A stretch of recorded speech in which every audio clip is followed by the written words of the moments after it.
Vinc de la televisió local, sobretot d'una televisió molt petita que tots reconeixereu, que es diu Televisió del Clot de Barcelona. Avui, no sé per què, m'han donat aquest premi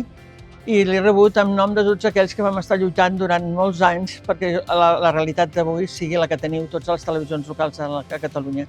El futur de les televisions locals els veig jo sobretot molt bé que vagin amb les noves tecnologies, però que no deixin de pensar que el seu embrió i la seva necessitat és les notícies que donen la gent dels pobles i dels barris de les ciutats. Això és el que és de veritat fer la televisió local. Tot també recordeu, tots i totes, les que feu televisió local, de guardar ben guardats els arxius i sobretot pensar en les dones que treballen i que són l'embrió de totes les televisions locals perquè elles porten endavant molts projectes. I aquest, segur que si fem el compte, seríem la gran majoria.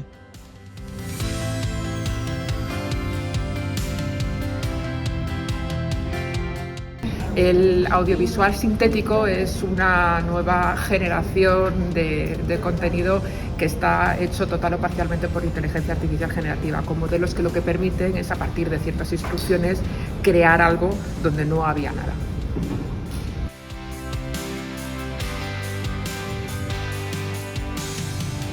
Amb l'Eduard Nafria hem fet la conferència sobre les audiències en un entorn audiovisual híbrid i el que ha quedat ben patent és que per mesurar audiències es necessita un medidor independent que mesuri i que tingui la moneda de canvi del mercat i que ens permeti vendre i comercialitzar publicitat, però també és important tenir una mesura pròpia que permeti amb els publishers poder interactuar i poder treure més rendiment a tot el que són els seus usuaris.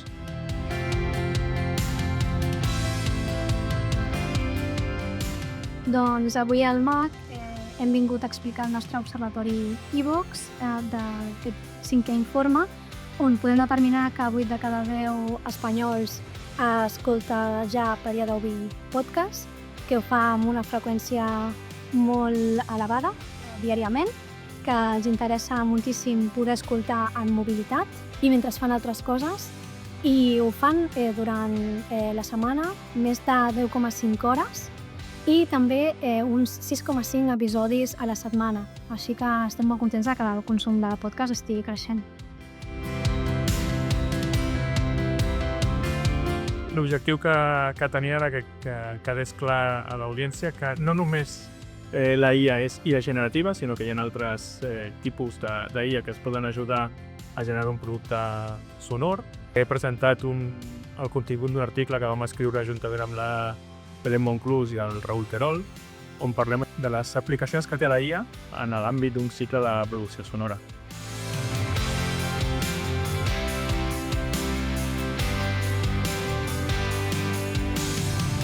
Si haguéssim d'identificar els principals punts dels principals reptes als mitjans de la xarxa, seria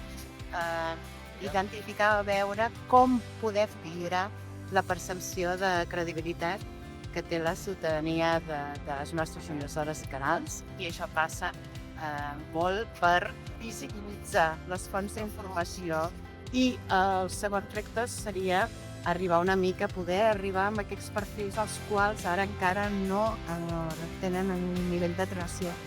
tan elevat pels nostres mitjans, com poden ser la gent jove, poden ser les persones nascudes a la resta d'Espanya, i aconseguim un nivell de qualitat que és el que hem de transmetre i hem de fer arribar.